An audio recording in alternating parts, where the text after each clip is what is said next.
Hello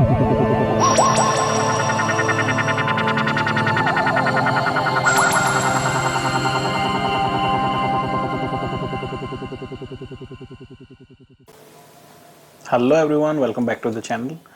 So in advanced Python programming series, we'll begin with the unit 1. We have already seen the different kind of data types in the previous video. Set, so ये हमारा एक built in data type है. Right, so set is one kind of a built-in data type. मतलब already Python से हमें provided है. We do not have to create explicitly our own data type.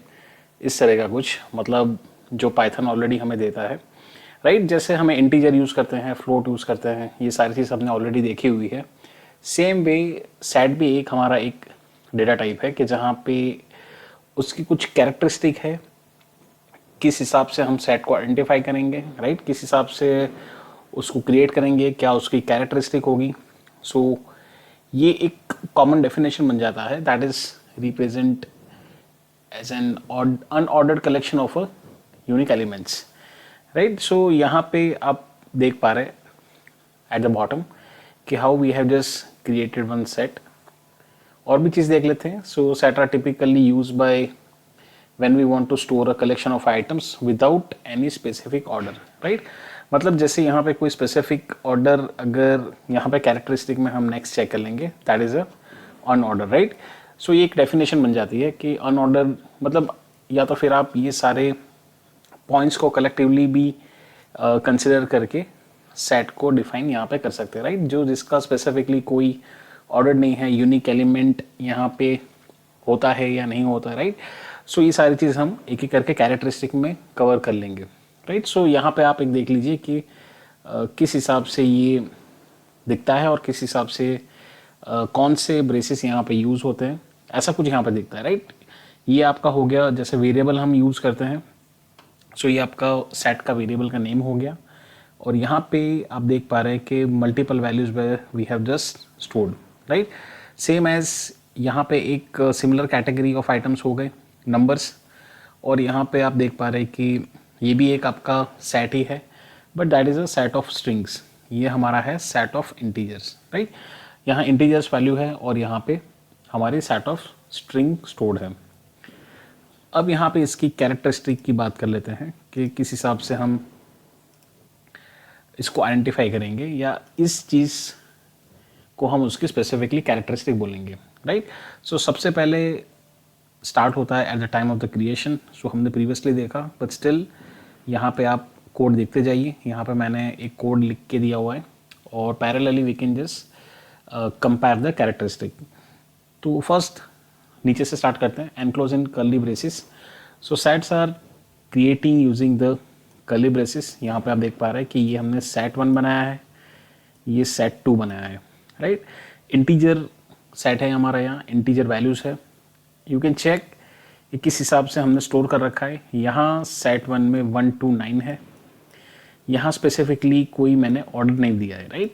अगर मैं इसी तरह से स्टोर करता रहूँगा so that you will think कि ये हमारा एक ऑर्डर्ड सेट ही है, बट हमने प्रीवियसली देखा कि that is a unordered set. So ये दिखाने के लिए I have just created one more set with the same values, same category of the integer. और यहाँ पे हम अलग ऑर्डर में वैल्यू को स्टोर कर सकते हैं, राइट. सो सबसे पहले स्टार्ट आपका हो जाता है, that is it start with the curly braces. इसको हम कर्ली ब्रेसिस बोलते हैं, या तो फिर यहाँ पे कंस्ट्रक्टर का यूज़ कर सकते हैं, but right now we will not go in that detail with the constructor. अभी आप देखिए कि इनिशियल लेवल पे क्या चीज़ से हम यहाँ पे क्रिएट कर सकते हैं. दूसरा देख लिया हमने अनऑर्डर्ड. तो यहाँ पे यही चीज़ है कि सेट जो हमारा है वो आपका अनऑर्डर्ड कलेक्शन है. ये सारे एलिमेंट्स यहाँ पे होते हैं, सो इसको हम बोलते हैं अनऑर्डर्ड कलेक्शन. मतलब क्या कि यहाँ पे जो सेट की ये सारे एलिमेंट्स है, सो बेसिकली इसकी रिक्वायरमेंट नहीं है, means they are not stored in any specific order. मतलब यही ऑर्डर में होना चाहिए ऐसा ज़रूरी नहीं है. That is why I have just created one more set कि जहाँ पे आप देख पा रहे हैं कि which is totally differing from the set 1, right. So कोई स्पेसिफिक यहाँ पे ऑर्डर का कंसेप्ट नहीं है, बिकॉज यहाँ पे जो भी हम एक्सेस करेंगे, सो जो एक्सेसिबिलिटी है, मतलब मान लो मुझे ये एलिमेंट एक्सेस करना है या तो ये वाला एलिमेंट एक्सेस करना है, सो यहाँ पे हम कोई इंडेक्स से इसको एक्सेस नहीं कर सकते, right. That is not specifically accessing by that index. जैसे हम आगे पढ़ेंगे, सो आगे कुछ डेटा टाइप्स ऐसे हैं कि जहाँ पे वो इंडेक्स स्ट्रक्चर्ड में स्टोर होते हैं, और इस तरह से फॉरवर्ड इंडेक्स और रिवर्स इंडेक्स का कंसेप्ट लगता है कि जहाँ पे ये 0, ये 1, ये 2, राइट, अप टू n। तो ये फॉरवर्ड इंडेक्स से इस हिसाब से उसको एक्सेस कर सकते हैं। Same way negative reverse index में भी यहाँ पे इस चीज़ को एक्सेस कर सकते हैं, बट यहाँ पे ऐसा कोई कंसेप्ट नहीं है। सो दैट इज़ वाई ये एक अनऑर्डर्ड सेट ऑफ कलेक्शंस है, right. Third one, that is a mutable. So sets जो है हमारे म्यूटेबल है। अब ये वर्ड ऐसा है कि आप इसको, मैंने पहले भी ये चीज़ समझाई हुई है कि just if you can not exactly recognize the technical term, you can just connect it with the real world.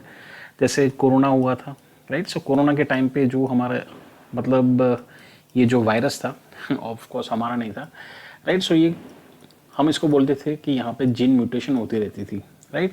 मतलब कोरोना आया, उसके बाद इसका कुछ वेरिएंट आया, उसके बाद कुछ इसका वेरिएंट आया, राइट।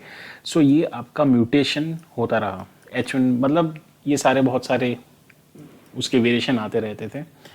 सो इसी तरह से सेट जो हमारा है, they are a mutable, means you can add or remove elements from a set after it is created, right। मतलब मॉडिफिकेशन यहाँ पे पॉसिबल है, यहाँ पे हम चीज़ें कर सकते हैं उसके साथ। So that is a adding of the element as well as we can just remove other elements set बनने के बाद, राइट। क्रिएट होने के टाइम पे तो सीधा इस तरह से ही हम उस चीज़ को यहाँ पे लिख देंगे, ये सेट क्रिएट हो गया।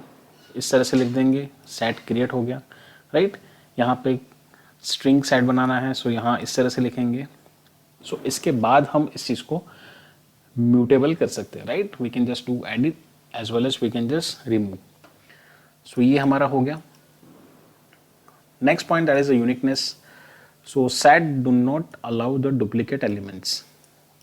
अब ये चीज़ सारी ऐसी है कि प्रैक्टिकल करके चेक करेंगे तब भी ज़्यादा हमें पता चल जाएगी कि डुप्लीकेट में एलिमेंट्स में ये हमें अलाउ करता है कि नहीं करता है, right.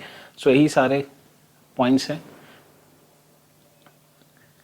Next that is accessing, कि यहाँ पे इस चीज़ को अगर हम स्पेसिफिकली एक्सेसिंग भी बोल सकते हैं, या तो फिर लेट्स से कि मुझे विदाउट प्रिंट इस चीज़ को, इसके एलिमेंट्स को एक्सेस करना है, right. So I can also do the same concept with the for loop. For loop हमारा क्या है, इटरेटिव इटरेशन है, कि जहाँ पे पूरी फॉर लूप हमारी घूमती रहेगी, राइट। ये हमारा माई सेट जो है, सो ये हमारा वेरिएबल है। सो हमारी नंबर ऑफ आइटम्स जो है ये घूमती रहेगी जब तक ये सेट है, और सेट जो है वो यहाँ तक है, राइट। सो ये क्या करेगा, यहाँ पे आइटम जाके एक एक पिक करेगा, and that will just give us a output as a 1, 2 and 3, right. Set of elements जो है वो हम सीधा एक्सेस कर रहे हैं using the for loop concept. So यही चीज़ है, इसको बोलते हैं हम iterative over the elements using the for loop. Next that is a membership testing. ये सारी चीज़ ऐसी है कि इस सेट के अंदर की एलिमेंट्स जो है वो हम इसको बोलेंगे उसके मेंबर, राइट। मतलब मान लो कि अगर मुझे चेक करवाना है बाहर से कि ये मान लो ये एक एलिमेंट है 2, सो ये 2 हमारा ये सेट में है कि नहीं है, राइट। या तो मान लो after creation of the set ये मेरा एक एलिमेंट है 4, तो क्या ये 4 इस सेट में है कि नहीं है, right. So that is, we can call it as a membership testing, whether we can just check that the element we are just testing is present in the list, I mean in the set or not, right। so यही सारी चीज़ को हम बोलेंगे membership testing. जैसे इस हिसाब से यहाँ पे हमने एक सेट बना लिया विद द 3 एलिमेंट्स, और यहाँ इन जो है वो इनबिल्ट है। सो इससे हम चेक करते हैं basically the element that is present in the set और नॉट। मतलब ये यहाँ पे ऑब्वियसली कंपेयर करेगा और यहाँ पे हमें आंसर देगा, राइट। सो यही सारी इसकी कैरेक्टरिस्टिक है।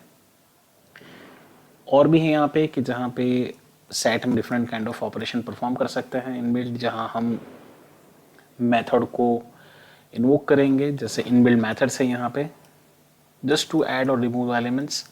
यहाँ ऐड मेथड हो गया, रिमूव हो गया, डिस्कार्ड हो गया, pop, clear, right. Just what will do, हम एक सेट क्रिएट करेंगे और हम सारे मेथड को कॉल करवाएंगे सेट डॉट मेथड से, राइट। सेट डॉट मेथड से यहाँ पे हम, यहाँ डॉट है, ये हमारी इनबिल्ट फंक्शनैलिटी हो गई। और यहाँ पे जो भी हमें आर्गुमेंट या पैरामीटर पास करना होगा हम उस चीज़ को करेंगे। जैसे कि यहाँ पे है 4, सो ये ऐड मेथड को कॉल करेगा इनबिल्ट और ये सेट में जाके यहाँ पे ऐड कर देगा। इसी तरह से रिमूव भी हो सकता है यहाँ पे, राइट। सो यही सारी चीज़ हम सेट में चेक करके ट्राई कर लेंगे। Next that is a size. So size में भी यही है कि हमारा सेट क्रिएट हो चुका है और हम कोई एक इनबिल्ट फंक्शन है that is a length function, उससे हम चेक करवा सकते हैं कि साइज ऑफ द सेट क्या है, राइट। लेंथ जो है बहुत सारी जगह पे यूज़ होता है, राइट, विद स्ट्रिंग बहुत सारी जगह पे। सो अगर एक जगह पे याद रखोगे सो that will work everywhere. Simple यहाँ पे पैरामीटर में जो भी हमने पास किया हुआ है, ये वेरिएबल हमने जो भी बनाया हुआ है सेट का, उसको हम सिंपल आर्गुमेंट में पास कर देंगे, right. So that will just give us the size of the set. So almost I have just try to cover up what set exactly is, how it look likes और what are the characteristic of the set। उसको किस हिसाब से हम उसको याद रखेंगे, ये सारे पॉइंट्स जो हैं आपको याद रखना पड़ेगा as a student. So you can just pause the video, you can make the notes if you want, you can just revise the video as much as time. जब तक आपको क्लियर नहीं हो रहा है आप उस चीज़ को वापस रिपीट करके यहाँ पे चेक कर सकते हैं। माई स्पीड में भी different at the time of recording और आपकी अंडरस्टैंडिंग की स्पीड में भी सेम हो भी सकती है और फास्ट भी हो सकती है और स्लो भी हो सकती है, राइट, डिपेंड्स मतलब। सो आप उस हिसाब से वीडियो को प्ले कीजिए, just try to note down the points and just try to recall it, right. उसके बाद हम exactly we can just check this characteristic whether it's working or not at the time of coding, right? So thank you for listening and just stay connected for upcoming videos.